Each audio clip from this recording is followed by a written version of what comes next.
সেগুলো দিয়ে দেবো।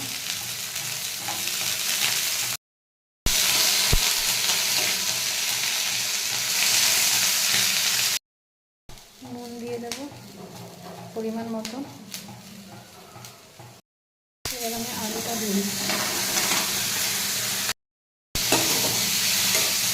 আলু আর ফুলকপি কিন্তু ভালো করে ভেজে নিই। জল দিয়ে দিচ্ছি, পরিমাণ জলে এটা ফেলতে হবে। দিচ্ছি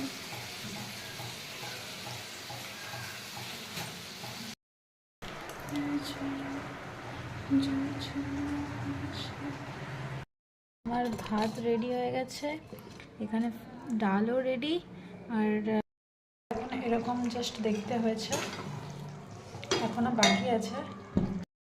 পোস্ত কমপ্লিট হয়ে গেছে।